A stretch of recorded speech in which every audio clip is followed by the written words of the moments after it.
우리는 어제 다윗을 통하여서 하나님께서 세우신 왕, 그리고 그 왕을 섬기는 하나님의 백성들이 마주하게 될 고난에 대해서 살펴보았습니다. 예수 그리스도를 주로 모시고 사는 사람은 현실 속에서, 세상 속에서 고난을, 어려움을 만난다라는 것을 어제 말씀을 통해서 살펴보았죠. 오늘은 요나단에 대해서 좀 살펴보려고 하는데요. 전에도 말씀드렸던 것처럼 요나단은 다윗을 사랑하여 다윗과 언약을 맺었던, 즉 예수 그리스도를 주로 모시고 그를 주인으로 모신 그리스도인들의 예표이고 그리스도의 길을 따라가는 제자들의 예표인데요. 우리는 이제 이 요나단을 통하여서 하나님의 백성들이 그의 현실 속에서 마주하게 될 선택에 대해서 좀 살펴보려고 합니다. 하나님의 백성들은 예수 그리스도를 주로 모셨기 때문에 우리가 살아가는 현실 속에서 고난과 어려움을 만나기도 합니다. 그런데 하나님의 백성들은 예수 그리스도를 주로 모셨기 때문에 우리의 현실 가운데서 피할 수 없는 선택 앞에 서게 되기도 하는데, 오늘은 이 피할 수 없는 선택 앞에 선 요나단을 통하여서 이러한 선택은 어떤 종류의 선택이고, 또 그때에 우리는 어떤 선택을 해야 하는지, 어떤 마음으로 선택을 해야 되는지 교훈을 살펴보려고 합니다. 그 첫 번째는 아버지보다 더 주님을 사랑해야 한다라는 것입니다. 요나단이 자신을 내려놨어요. 그리고 다윗을 사랑하였고 다윗과 언약을 맺었어요. 그래서 다윗을 선택한 순간 그는 이제 아버지 사울과 그가 사랑하는 다윗 사이에 서게 되었다라는 것을 우리는 기억해야 합니다. 요나단이 다윗을 선택하는 순간 그는 사울과 다윗 사이에 서야 하는 그런 상황을 맞닥뜨렸다라는 거예요. 그런데 이러한 이 위치가 처음에는 내가 사울의 아들로서 다윗을 사랑하는 것이 가능해요. 우리가 보면 요나단이 사울의 아들로서 다윗을 사랑하는 것이 가능했습니다. 그런데 시간이 지나면 지날수록 다윗과 사울이 어떻게 됩니까? 갈등을 일으키기 시작하고 점점 문제가 생기기 시작해요. 그래도 어느 정도 가능합니다. 19장 6절을 보시면요. 우리가 어제 말씀인데, 이제 갈등이 심해져서 자기 아버지 사울이 다윗을 죽이려고 하는 거예요. 그런데 그때 요나단이 사울에게 다윗에 대하여 좋게 말했더니 사울이 어떻게 말했습니까? 읽어볼까요? 시작. 사울이 요나단의 말을 듣고 맹세하되 여호와께서 살아계심을 두고 맹세하거니와 그가 죽임을 당하지 아니하리라. 다윗과 사울의 갈등이 심해졌을 때에, 다윗이 죽이려고 했을 때에 요나단이 다윗을 죽이지 마십시오라고 말했더니 또 사울은 또 요나단의 말을 듣고 알았어, 내가 다윗에겐 절대 손대지 않을게 라고 갈등이 마치 해소된 것처럼 느껴졌어요. 그러나 오늘 말씀은 도저히 이제 사울의 아들로서 다윗을 사랑하는 것이 불가능한 상황이 맞닥뜨려졌다라는 것을 보게 됩니다. 1절을 보면요, 다윗이 라마나옳 사무엘이 있던 곳으로 도망했었죠. 그런데 거기까지 사울이 쫓아왔어요. 그랬더니 이 다윗이 요나단에게 찾아갔습니다. 그래서 지금 흥분한 상태에서 내가 뭘 잘못했냐? 내 죄악이 뭐냐? 네 아버지 앞에 내가 무엇을 잘못했기에 내 생명을 찾으려고 하느냐라고 말했더니 요나단이 이 이야기를 듣고서 아주 차분하게, 그럴 리가 없다. 아버지는 너에게 손을 대지 않겠다고 내게 약속을 하셨고, 그리고 네가 죽지 않을 것이다. 왜냐하면 아버지는 너에 대한 무슨 일을 하거나 나라에 대한 무슨 일을 할 때 나를 배제한 채 그 일을 하지 않을 것이니까 걱정하지 말아라 라고 말했더니 3절을 한번 볼까요? 읽어볼까요? 시작. 다윗이 또 맹세하여 이르되 내가 네게 은혜를 받은 줄을 내 아버지께서 밝히 알고 스스로 이르기를 요나단이 슬퍼할까 두려운즉 그에게 이것을 알리지 아니하리라 함이니라. 그러나 진실로 여호와의 살아계심과 내 생명을 두고 맹세하노니 나와 죽음 사이는 한 걸음뿐이라. 아니다라고 다윗이 말해요. 너랑 나랑의 관계를 알기 때문에 너희 아버지 사울이 혹 나를 죽이면 내 아들 요나단이 슬퍼할까 하여 이제 너한테 알리지 않고 나를 죽이려고 한다라고 이렇게 말하면서 도저히 이제 요나단이 다윗과 사울 사이에서 사울의 아들로서 다윗을 사랑하는 일이 가능하지 않고 사울이냐 다윗이냐를 지금 선택해야 하는 순간이 이르렀다라는 것을 우리는 보게 됩니다. 이때 요나단은 어떤 선택을 하게 됩니까? 사울의 아들로서 다윗을 사랑하는 것이 가능하고 갈등은 있어도 거기 서 있을 수 있는 것이 가능할 때는 모르겠지만, 이제 내가 내 아버지 사울이냐 아니면 내가 사랑하는 다윗이냐를 둘 중에 하나만 선택해야 하는 순간이 우리에게도 찾아오고 요나단에게도 찾아왔다는 거예요. 그런데 이 순간 요나단이 9절을 읽어볼까요? 시작. 요나단이 이르되 이 일이 결코 네게 일어나지 아니하리라. 내 아버지께서 너를 해치려 확실히 결심한 줄 알면 내가 네게 와서 그것을 네게 이르지. 여기서 뭘 선택하는 겁니까? 아버지 사울이 아니라 하나님이 기름 부으신, 하나님이 왕으로 세우셨으며 내가 사랑하는 내 주인이 될 다윗을 선택하는데, 내가 그 일을 하지 않도록, 내가 그 일이 일어나지 않도록 막겠다라고 말하고 있어요. 13절도 보시면요. 그러나 만일 내 아버지께서 너를 해치려 하는데도 내가 이 일을 내게 알려주어 너를 보내어 평안히 가게 하지 아니하면, 이제는 뭐라고 말하는 거 아니까, 여호와께서 나 요나단에게 벌을 내리시고 또 내리시기를 원한다라고 말하면서 나는 내 아버지 사울이 아니라 너를 선택했다라고 말하고 있어요. 16절도 보실까요? 이제 더더욱 무서운 말이 등장합니다. 읽어볼까요? 시작. 이에 요나단이 다윗의 집과 언약하기를 여호와께서는 다윗의 대적들을 치실. 이건 다윗과 요나단만의 문제가 아니라 다윗의 집과 사울의 집의 문제였습니다. 그런데 다윗의 집과 언약하기를 다윗의 대적을 치실 줄. 지금 만약에 다윗의 말이 사실이라면 다윗의 대적은 누굽니까? 사울과 자기 집안 전체예요. 그러면 이들은 그냥 사가가 아니에요. 왕가예요. 이 왕가의 싸움에서 한쪽이 무너지면 완전히 그 남은 쪽은 어떻게 되는 겁니까? 완전히 전멸되는 겁니다. 그런데 지금 이 사울의 아들 요나단이 만약에 그게 사실이라면 여호와께서 너의 대적인 내 아버지와 내 집안 전체를 쳐도 나는 그것을 용납하겠다라고 말하면서 이 절체절명의 순간에 요나단이 자기 아버지 사울이 아니라 다윗을 선택하고 있다라는 것을 보게 됩니다. 여러분, 우리가 주님을 주로 모시고 살아갈 때예요. 지금 내가 처해 있는 상황 속에서 이런 모든 인간관계 속에서 주님을 사랑하고 따라가는 것이 가능한 순간이 있습니다. 그러나 시간이 지나면 지날수록 그 속에서 갈등이 생긴다는 것을 알게 되고 결국은 어디까지 몰리게 되냐면 내 소중한 사람을 선택할 것이냐 아니면 내 주님을 선택할 것이냐, 둘 중에 하나만 선택해야 될 순간이 반드시 오게 된다라는 것입니다. 그래서 예수님께서 마태복음 10장에 이렇게 말씀하셨습니다. 34절부터 37절까지 한번 읽어볼까요? 시작. 내가 세상에 화평을 주러 온 줄로 생각하지 말라. 화평이 아니요 검을 주러 왔노라. 내가 온 것은 사람이 그 아버지와 딸이 어머니와 며느리가 시어머니와 불화하게 하려 함이니, 사람의 원수가 자기 집안 식구리라. 아버지나 어머니를 나보다 더 사랑하는 자는 내게 합당하지 아니하고 아들이나 딸을 나보다 더 사랑하는 자도 내게 합당하지 아니하. 띄워놔 주십시오. 예수께서 우리에게 화평을 주러 오셨다라고 말씀하셨잖아요. 평화를 위하여. 그러나 지금 예수님께서 뭐라고 내가 화평을 주러 온 줄로 생각하지 마라. 나는 불화를 주러 왔다. 사람이 자기 아버지와 딸이 자기 어머니와 시어머니와 며느리가 부모와 자식 간에, 여러분, 이 말은 부모를 섬기지 말아라, 자식을 복양하지 말아라, 자식을 돌보지 말아라, 모든 인간관계를 청산해라라는 말이 아닙니다. 우리는 주님이 주신 상황 가운데서 우리의 부모를 섬기고 사랑해야 되고, 우리의 자녀들을 돌봐야 되고, 내 배우자를 사랑해야 되고, 내 주변에 있는 친족들을 사랑해야 합니다. 그런데 문제는 무엇이냐면, 여기서 말씀하시는 주님의 말씀은, 그런데 예수 그리스도를 주로 모시는 순간 예수 그리스도냐 아니면 네 소중한 사람이냐라는 둘 중에 하나를 선택할 순간이 반드시 오게 될 것인데, 그때는 어떻게 된다는 거예요? 내 소중한 사람이 아니라 예수 그리스도를 선택해야 된다라는 것입니다. 예수 그리스도를 주로 모셨다는 것은 그와 함께 겸하여 누군가를 섬긴다는 것이 아니라 오직 그만 섬긴다라는 것입니다. 그런데 그를 섬김으로 말미암아서 이런 선택의 순간이 왔을 때에는 부모라 할지라도 자녀라 할지라도 예수 앞에 세우면 안 되고 내 마음 중심에 세우면 안 된다라고 말씀하는 거예요. 누가복음 9장도 비슷한 말씀을 하시는데 59절부터 62절을 보시면요, 이제 예수께서 부르세요. 또 다른 사람에게 나를 따르라, 예수께서 따르라 하세요. 그러니 그가 이르되 나로 먼저 가서 내 아버지를 장사하게 하라. 지금 이 순간 아버지가 죽으신 것인지 아니면 지금 죽어가고 계시는 것인지 연세가 높으셔서 곧 돌아가실 것인지는 몰라요. 그러나 지금 그가 예수께서 부르시는 타이밍이 너무 안 좋은 거예요.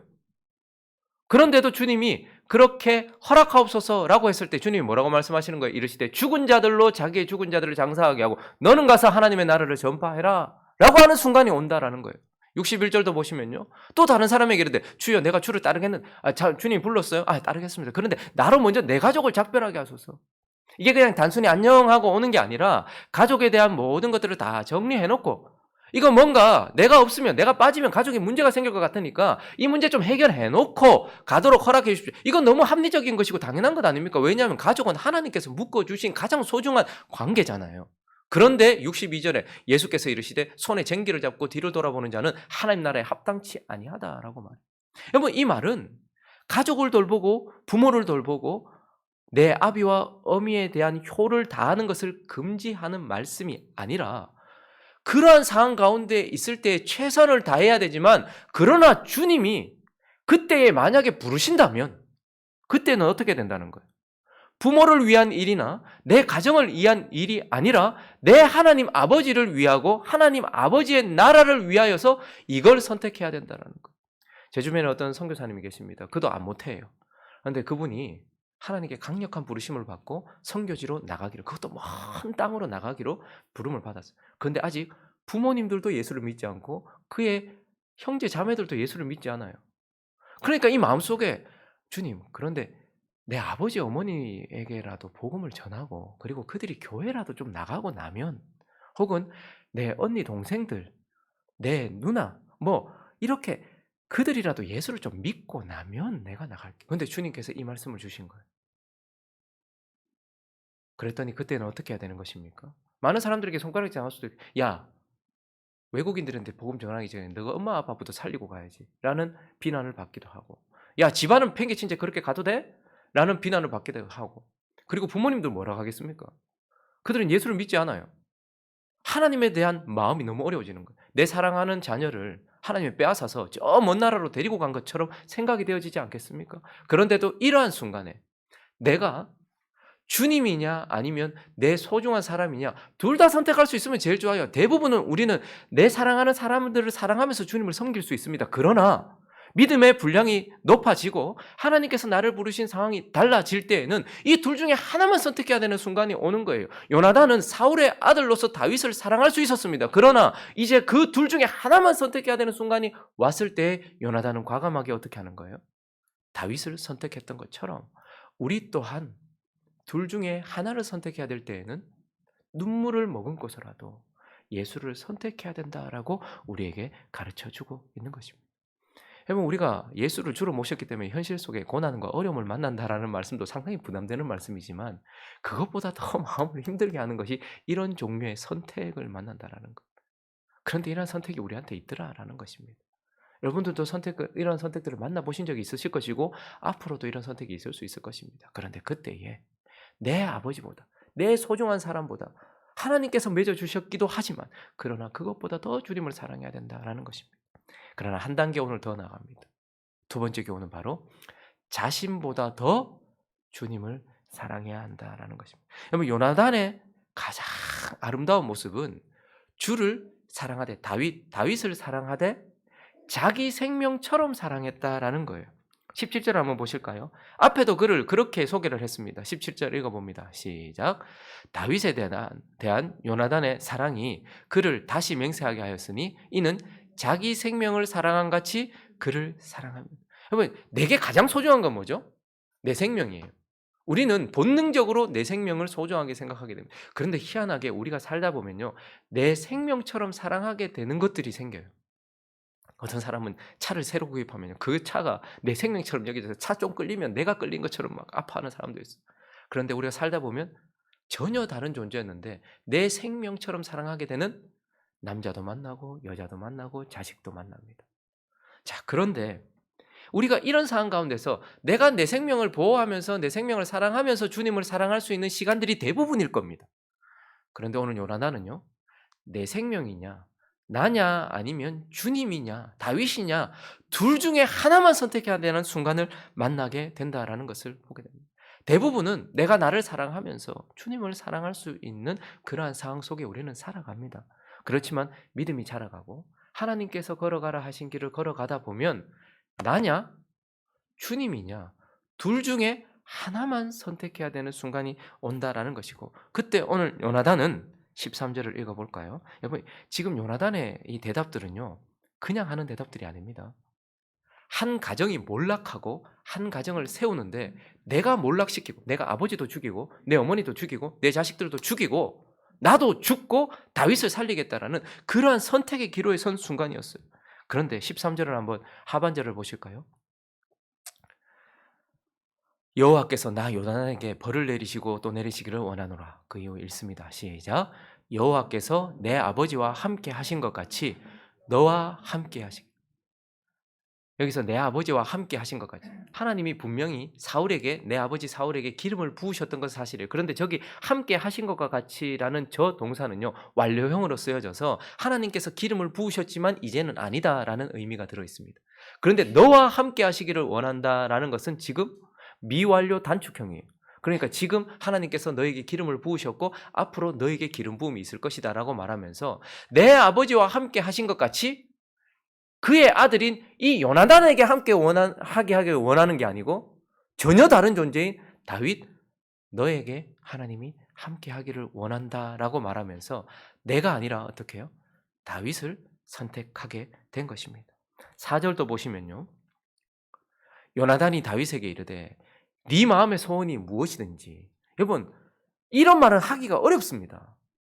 우리는 언제나 내 마음의 소원에 집중하지 다른 이의 마음의 소원에 집중하지 않지 않습니까? 나에게 전부를 바친 부모의 마음에도 집중하지 않고 나를 사랑하여서 내게 전부를 주었던 내 아내나 나를 사랑해 준다고 말했던 내 남편의 마음에도 집중하지 않아요. 그런데 내 마음의 소원이 아니고 네 마음의 소원이 무엇이든지 내가 너를 위하여 그것을 이루리라. 우리는 전부 다 주님 앞에 뭘 원합니까? 주님의 마음의 소원이 무엇이냐가 중요한 것이 아니고 주님 앞에 서 있는 내 마음의 소원이 무엇이냐가 중요하고 주님이 내 마음의 소원을 이루어 주십시오라는 삶을 살아가잖아요. 그런데 오늘 요나단이 네 마음의 소원이 무엇이냐? 다윗의 마음의 소원을 묻고 내가 너를 위하여 그걸 이루겠다라고 말하면서 내가 아니고 다윗을 선택했고 내가 아니고 주님을 선택했다라는 것입니다. 그리고 14절과 15절은요. 여러분 사람이 얼마나 사람을 믿기가 어렵습니까? 그런데 다윗은 그냥 사람이 아니잖아요. 예수 그리스도의 예표잖아요. 그래서 만약에 내가 내 왕권 세자의 자리를 포기하면 네가 왕이 될 텐데 그러면 남은 왕가의 사람들은 전부 죽일 것 아닙니까? 그런데도 내가 그 자리를 차지하여서 내 가족들과 내 후사들을 책임지지 않고 너는 내가 사는 날 동안에 여호와의 인자하심을 내게 베풀어서 나를 죽지 않게 할 뿐 아니라 여호와께서 너 다윗의 대적들을 지면에서 다 끊어버리신 때에도 너는 내 인자함으로 내 집에서 영원히 끌어버리지 마라.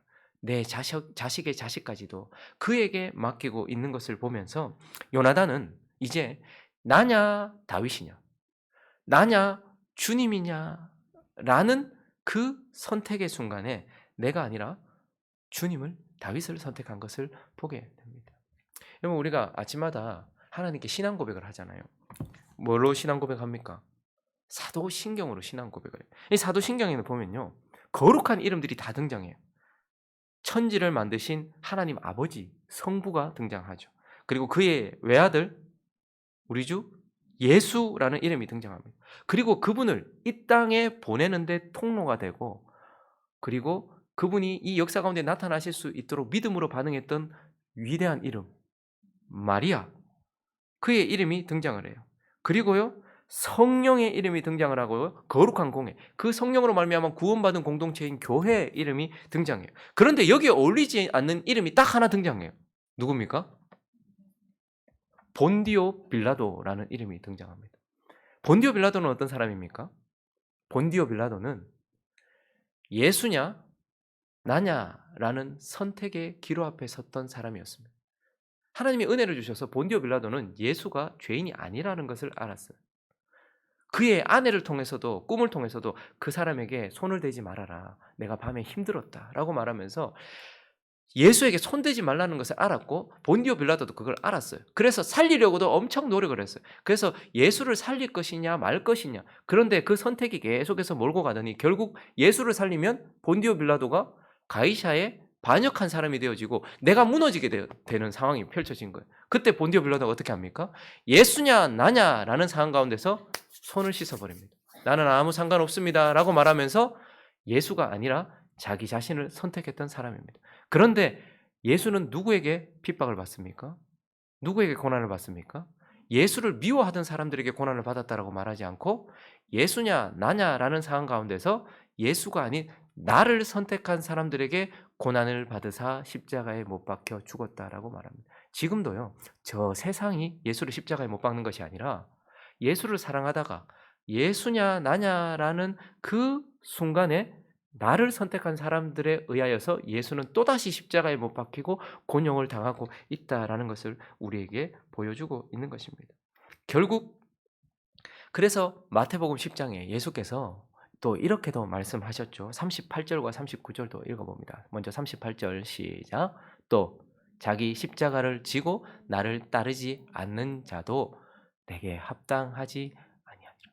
여러분 예수를 따르는 자에게 예수께서 축복도 주세요. 예수께서 은혜도 주세요. 예수께서 말씀도 주세요. 그러나 예수를 따르는 자에게 무엇을 주셨습니까? 내 몫의 태인 십자가를 주셨어요. 십자가는 뭐? 나의 죽음을 의미합니다. 그러니 예수를 따라가다가 나도 사랑하고 예수도 사랑하면서 따라가다가 그러나 그 순간 예수냐 나냐라는 그러한 선택의 순간 나만 선택하거나 예수만 선택하거나 둘 중에 하나만 선택해야 하는 순간에 오면 뭐 해야 되는 거예요? 자기 십자가를 지고 나의 죽음을 선택하여 예수와 다윗을 살리는 자가 되어야 된다. 그래서 39절은요. 자기 목숨을 얻는 자는 잃을 것이요 나를 위하여 자기 목숨을 잃는 자는 얻으리라. 이것이 복음의 가장 신비한 것입니다. 우리가 나를 살리려고 살아보면 내가 잃는다라는 것을 알게 되고요. 나를 내려놓을 때에야 비로소 내가 얻는다라는 것을 주님께서 말씀하시면서 신앙생활 대부분은 너도 사랑하고 예수도 사랑할 수 있다. 그러나 너냐 예수냐 둘 중에 하나만 선택해야 하는 순간이 반드시 그리스도를 주로 모시고 살아가는 사람들에게 필요한데 그때에는요 어떻게 해요? 너를 진정으로 얻기 위하여 너를 내려놓아야 된다라고 우리에게 말씀하면서 주님을 따라가다 보면 나와 주님 사이에 하나만 선택해야 될 때가 있고 그때예요. 나보다 더 주님을 사랑함으로 주님을 선택해야 된다라고 말씀하시는 것입니다. 말씀을 정리하겠습니다. 어제 오늘 상당히 무겁습니다. 그죠? 예수를 따라가면 복 받는다. 예수를 따라가면 모든 문제가 해결된다. 그러면 좋겠는데 예수를 주로 모시고 살아가는 자에게는 반드시 고난과 어려움이 온다라고 말해요. 그것도 받기 버거운 말씀인데 오늘은 이 요나단의 모습을 통해서 예수를 따라가다 보면 반드시 피할 수 없는 선택의 기로 앞에 서게 된다라는 걸 말해요. 신앙생활은 어려운 것입니다. 신앙생활은 힘든 거예요. 왜 힘듭니까? 선이냐 악이냐를 선택하는 문제가 아니고요. 하나님의 선이냐 나의 선이냐를 선택하는 문제이기 때문에 그렇습니다. 신앙생활은 어렵습니다. 악인이냐 주님이냐를 선택하는 문제가 아니고 내 소중한 사람이냐 아니면 주님이냐를 선택하는 것이거나 혹은 나냐 주님이냐를 선택하는 그러한 문제이기 때문에 그렇습니다. 대부분은 좋을 때는 다 좋아요.